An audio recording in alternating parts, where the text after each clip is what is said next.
औज़ुबिल्लाहिमिनश्शैतानिर्रजीम बिस्मिल्लाहिर्रहमानिर्रहीम। अस्सलाम वालेकुम व्यूवर्स, कैसे हैं आप सब? आई होप सब ठीक होंगे, खैरियत से होंगे। तो व्यूवर्स, आज जो हमने टॉपिक पढ़ना है केमिस्ट्री का, वो एफएससी केमिस्ट्री पार्ट 1 से है। केमिकल बॉन्डिंग चैप्टर नेम है, चैप्टर नंबर 6 है, ठीक है। और उसका हमें टॉपिक पढ़ना है वीबीटी, ठीक है। अब वीबीटी, अब देखें वीबीटी नेम से लग रहा है कि किसी चीज़ का एब्रीवेशन होगा। तो वीबीटी किसका एब्रीवेशन है? V for valence, B for bond, T for theory. Valence bond theory, किसकी? Valence bond theory. अब देखें नेम में क्या आ रहा है? Valence bond. Valence bond name से शो हो रहा है कि वैलेंस बॉन्ड किसका होगा, मतलब वैलेंस ऑर्बिटल्स का बॉन्ड होगा, वैलेंस शेल का बॉन्ड होगा, ठीक है। पता चल रहा है वैलेंस बॉन्ड में हम किसकी बात करेंगे? वैलेंस शेल की, या वैलेंस ऑर्बिटल्स की भी आप कह सकते हैं। वैलेंस शेल और वैलेंस ऑर्बिटल्स के बॉन्ड्स की बात की जाएगी वीबीटी में। अब देखें वीबीटी को हमने एब्रीवेट तो कर लिया। अब आगे देखते हैं कि इस वीबीटी को प्रपोज किस साइंटिस्ट ने किया था। VBT was proposed by Hitler and London. Hitler and London, ये दोनों साइंटिस्ट थे जिन्होंने वैलेंस बॉन्ड थ्योरी को प्रपोज किया था, ठीक है।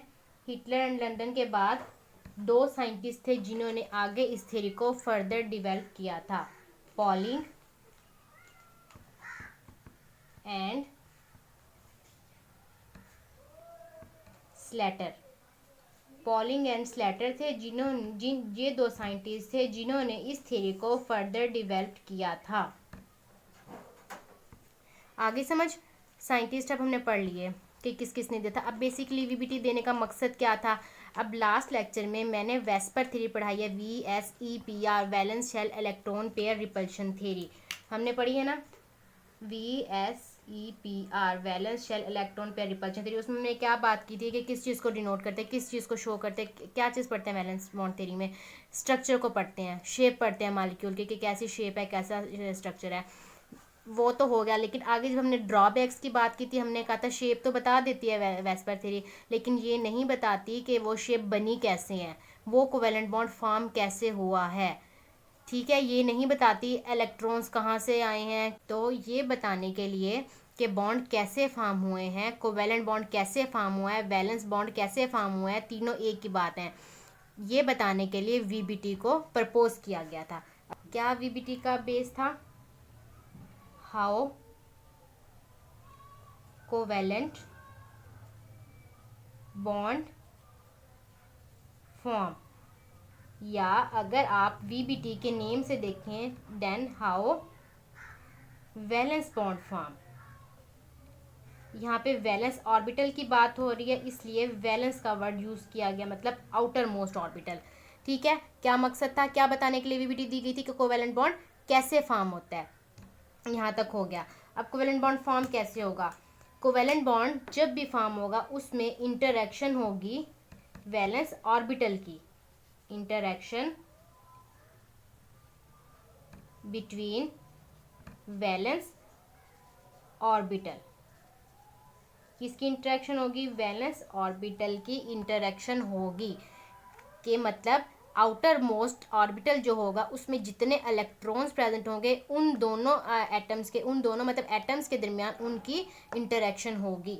अब इसका मेन पॉइंट क्या है? मेन पॉइंट पढ़ लेते हैं। मेन पॉइंट है किसी भी एटम है उसका आपने वैलेंस ऑर्बिटल ले लेना है, आउटर मोस्ट ऑर्बिटल, वो हाफ फिल्ड होना चाहिए। जैसे हमें पता है के में 2 इलेक्ट्रॉन्स आते हैं के ऑर्बिटल में। अगर आप फर्ज किया आपके पास हाइड्रोजन है, ठीक है, हाइड्रोजन का आपको पता है क्या है? Atomic number 1। तो जब इलेक्ट्रॉनिक कन्फिग्रेशन करेंगे तो उसके जाहिर है के शेल में ऑब्वियसली 1 इलेक्ट्रॉन आएगा, तो वो क्या है? Half field. मतलब वहाँ पे के में 2 होने चाहिए थे, लेकिन हाइड्रोजन के टाइम पे वहाँ क्या है? 1। तो 1 ऑर्बिटल क्या है? Half field. इस तरह का हाफ फील्ड ऑर्बिटल होना चाहिए। Half field valence orbitals of combining atoms. अब अगर आप 2 हाइड्रोजन H2 बॉन्ड फॉर्म करना चाहते हैं, जैसे देखें, अगर आप H2 बॉन्ड फॉर्म करना चाहते हैं तो इसके लिए क्या होगा, H1 H1 2 एटम्स होंगे, ये दोनों क्या करेंगे, ओवरलैप करेंगे। ओवरलैप कैसे करेंगे, एस, इसमें एस बात का एस सब शेल की है बात, तो है 1, ठीक है, ये क्या है 1। आगे देखें, ओवरलैपिंग के दौरान ये इसकी ओवरलैपिंग होगी, ठीक है। इस तरह वैलेंस ऑर्बिटल क्या करेंगे, ओवरलैप करेंगे। समझ आ गया, हाफ फील्ड वैलेंस ऑर्बिटल होने चाहिए ताकि वो ओवरलैपिंग कर सकें। क्यों कर सकें, ताकि वो कोवेलेंट बॉन्ड फॉर्म कर सकें। आगे इसकी बेस की समझ। नेक्स्ट हम देखते हैं वीबीटी के पोस्टुलेट्स या मेन पॉइंट्स, ठीक है, पोस्टुलेट्स। अब क्या, पहले वीबीटी का फर्स्ट पोस्टुलेट क्या है, नंबर 1 पोस्टुलेट है, जो 2 ओवरलैपिंग ऑर्बिटल्स होंगे वो वैलेंस ऑर्बिटल होने चाहिए। जो ऑर्बिटल्स ओवरलैप कर रहे होंगे वो क्या होने चाहिए, valence orbitals. 2 overlapping orbitals must be valence orbital के मतलब आउटर मोस्ट ऑर्बिटल होना चाहिए। और आउटर मोस्ट ऑर्बिटल होने के अलावा इसकी और प्रॉपर्टी क्या होना चाहिए, एंड हाफली फील्ड, कंप्लीटली फील्ड नहीं होना चाहिए। ये मैं पहले ही बता चुकी हूँ, वैलेंस ऑर्बिटल होना चाहिए, हाफली फील्ड होना चाहिए जो भी ओवरलैपिंग ऑर्बिटल होगा। नंबर 2 क्या है पॉइंट हमारे पास, जो भी ऑर्बिटल्स ओवरलैप कर रहे होंगे वो क्या होने चाहिए, ओपोजिट, उनमें जो इलेक्ट्रॉन्स होने चाहिए वो क्या होने चाहिए, ओपोजिट स्पिन। ओपोजिट स्पिन का क्या मतलब है, मतलब ओपोजिट डायरेक्शन। जैसे देखिए 2 इलेक्ट्रॉन हैं, ये फर्स्ट एटम है, ये सेकंड। अब यहाँ पे जो इलेक्ट्रॉन होगा ये इस स्पिन का है तो ये दूसरा इलेक्ट्रॉन इस स्पिन का होना चाहिए, ओपोजिट स्पिन होनी चाहिए। नंबर 3 क्या है, अब जब कोई, मैंने हाइड्रोजन में एग्जांपल दी थी हाइड्रोजन की, देखें 2 एट H2 बॉन्ड फॉर्म करना है, ओवरलैपिंग हो गई, यहाँ पे ये सेपरेट थे ना, ये H ये H, यहाँ पे ये H2 हो गया, ओवरलैपिंग हो गई ये, ठीक है। आगे इस ओवरलैपिंग के बाद क्या हो गया, ये बॉन्ड फॉर्म हो गया, H2 covalent bond form, H2 covalent bond form. अब इसमें देखें 2 पहले सेपरेट थे ये ऑर्बिटल्स, ठीक है। यहाँ पे जब ये 2 एटम्स आके 2 ऑर्बिटल्स आके इकट्ठे हुए, यहाँ पे क्या हुआ, इलेक्ट्रॉन डेंसिटी मैक्सिमम हुई, मैक्सिमम इलेक्ट्रॉन डेंसिटी। जब इलेक्ट्रॉन मैक्सिमम डेंसिटी इलेक्ट्रॉन की हुई, उसके बाद देन क्या हुआ, 2 न्यूक्लियस आपको नजर आ रहे हैं, फर्स्ट 2, इन दोनों न्यूक्लियस ने अपने अपने जो H हैं, H एटम है, उनको अपनी तरफ होल्ड किया, ठीक है। होल्ड करने की वजह से इलेक्ट्रोस्टैटिक फोर्स डिवेल्प हुई, इलेक्ट्रोस्टैटिक फोर्स डिवेल्प हुई। इलेक्ट्रोस्टैटिक फोर्स के डिवेल्प होने के बाद यहाँ पे क्या हुआ, इलेक्ट्रॉन क्लाउड फॉर्म हो गया, ठीक है, इलेक्ट्रॉन क्लाउड की फॉर्मेशन हो गई। अब नंबर 4 करेंगे, मोर दी ओवरलैप स्ट्रोंगर द बॉन्ड। अब देखिए जितनी अच्छी ओवरलैपिंग होगी, जितनी ज़्यादा ओवरलैपिंग होगी, उतना ही बॉन्ड स्ट्रांग होगा।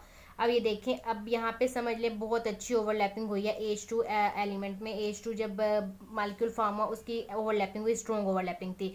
स्ट्रॉन्ग ओवरलैपिंग के लिए क्या, बॉन्ड एनर्जी की ज़रूरत ज़्यादा पड़ी, ठीक है। जब बॉन्ड एनर्जी की ज़रूरत ज़्यादा पड़ी, इसका क्या मतलब है, वो बॉन्ड क्या है, स्ट्रोंगर। मैंने क्या कहा है, बॉन्ड एनर्जी ज़्यादा होगी। जब स्ट्रोंगर बॉन्ड होगा तो बॉन्ड एनर्जी ज़्यादा होगी। जहाँ पे बॉन्ड एनर्जी ज़्यादा होगी वहाँ पे बॉन्ड लेंथ लेस होगी। जब मोर बॉन्ड एनर्जी होगी तो लेस क्या होगी, बॉन्ड लेंथ। मतलब bond energy and bond length का आपस में इनवर्स रिलेशन है। ये चारों पॉइंट समझ आ गए हैं। नंबर 5 पॉइंट है, 2 types of bonding are present in VBT theory. 2 types of bonding कौन सी प्रेजेंट है, सिग्मा एंड पाई बॉन्ड का नाम सुना है, sigma bonding and pi bonding. 2 types of bond present हैं वीबीटी में। कितने टाइप्स ऑफ बॉन्डिंग है, 2 types of bonding, sigma bonding and pi bonding. Sigma bonding क्या है, जब हेड टू हेड ओवरलैप होगी। अभी मैं एग्जांपल से आगे समझाती हूँ। Head to head overlapping. जहाँ पे हेड टू हेड ओवरलैपिंग की वजह से बॉन्ड फॉर्म होगा वो क्या होगा, सिग्मा बॉन्ड। पाई बॉन्डिंग में क्या होगा, साइड टू साइड और पैरेलल ओवरलैपिंग। ठीक है, साइड टू साइड और पैरेलल ओवरलैपिंग। जहाँ पे साइड टू साइड और पैरेलल ओवरलैपिंग होगी वहाँ पे कौन सा बॉन्ड फॉर्म होगा, पाई बॉन्ड।